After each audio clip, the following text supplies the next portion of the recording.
Dans cette vidéo, nous allons marcher dans les couloirs du temps. Nous irons en compagnie du voyageur explorer ce qui deviendra la genèse de cette chaîne YouTube Faut que ça marche.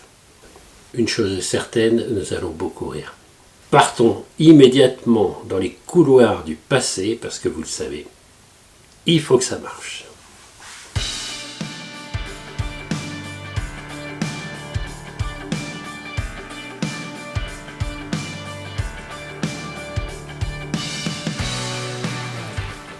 Bonjour, c'est Frédéric.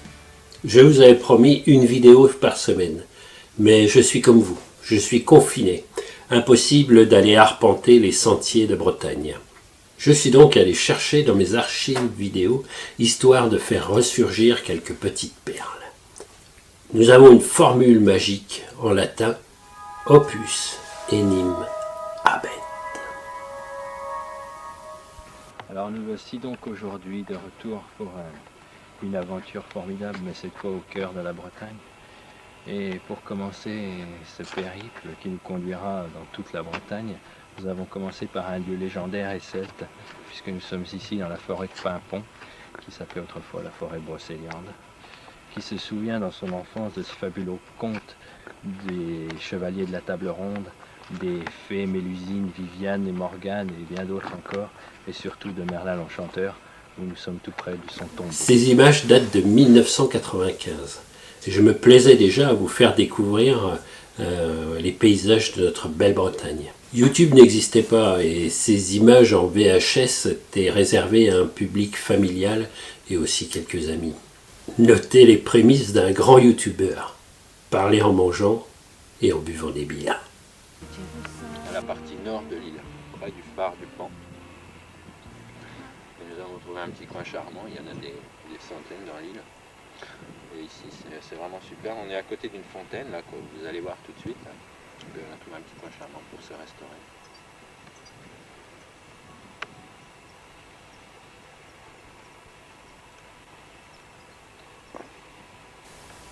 Notez au passage le souci d'information dû au spectateur. Alors on est ici dans un endroit, on est toujours au nord de l'île, près du phare du Pan qui va être, qu'on va voir bientôt. Et ce coin de l'île était réservé aux lépreux, parce qu'il y a eu une épidémie de lèpre au XIIe siècle, et ce coin d'île était réservé aux lépreux. Il y a un cimetière où il y a tous les lépreux qui ont été enterrés, et ici c'était une chapelle qui était réservée aux lépreux. C'était mis à l'écart sur ce côté-ci de l'île. Le comble, dans ce qui va suivre, impossible de retenir le nom du village, et je cite, on ne sait absolument pas ce qui va se passer.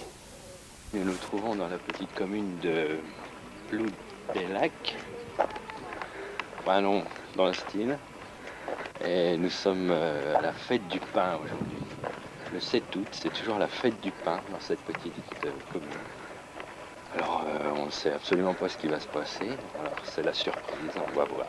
Si vous regrettez de ne pouvoir visionner la fête du pain à Plédéliac en 1995, je vous mets juste le lien en suggestion vidéo. Pour ceux qui ont l'habitude de me suivre, dans chaque vidéo de Faut que ça marche, je vous parle des problèmes liés aux maladies cardiaques, puisque je suis atteint de cardiomyopathie hypertrophique. Vous allez constater qu'en 1995, c'était le cadet de mes soucis.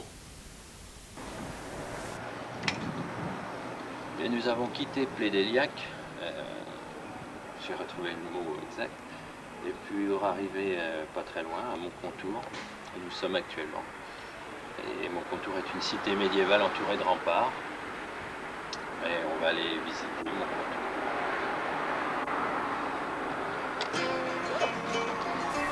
À l'époque, on faisait figure de précurseur.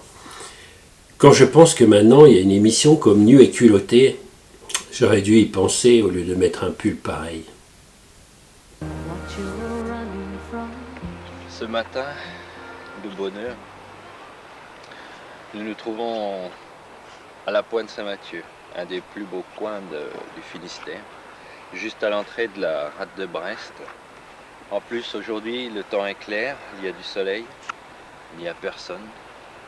parce qu'il est très tôt, pourtant nous sommes en pleine saison touristique. Et donc il fait clair et on peut voir en face la pointe des Espagnols, d'autres lieux de Bretagne. Et ce coin est vraiment magnifique.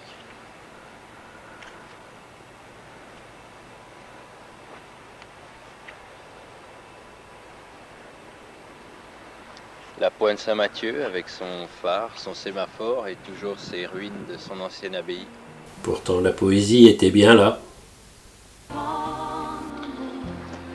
Le long des côtes comme ça, on a souvent des murs comme ça, où des pierres plates sont empilées. Elles ne sont absolument pas scellées, elles sont juste empilées les unes sur les autres comme ça. Et on raconte qu'en Bretagne, il y avait un homme qui s'appelait Jean Despierres, et qui savait comment il fallait empiler chacune des pierres pour qu'elles tiennent longtemps. Et ce Jean Despierres se fiait au bruit que faisait le vent en passant dans les pierres. Et lui se contentait de rester ici, et les autres empilaient les pierres, et suivant la musique qu'il entendait avec le vent qui soufflait dans les pierres, il savait que les pierres étaient bien empilées et que le mur allait être parfait. Voilà la petite histoire de Jean Despierres, celui qui construisait les murs. Vous vous en doutez, j'ai gardé le meilleur pour la fin. Un texte mûrement réfléchi, en costume, et le mec qui range le matos qui est dans le champ.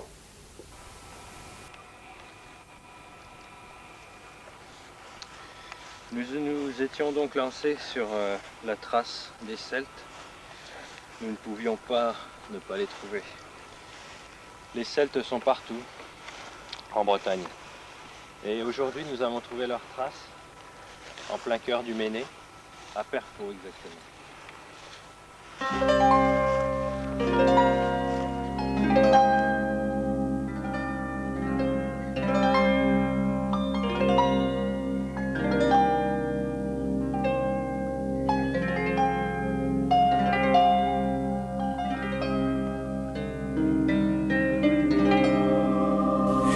Force est de constater que Faut que ça marche, ça date bien d'hier. En attendant de vous retrouver de nouveau sur les sentiers de la Bretagne, j'attends vos likes, vos commentaires. Pensez à vous abonner pour ne pas manquer la prochaine vidéo. Portez-vous bien, et pour que vous portez bien, il faut que ça marche.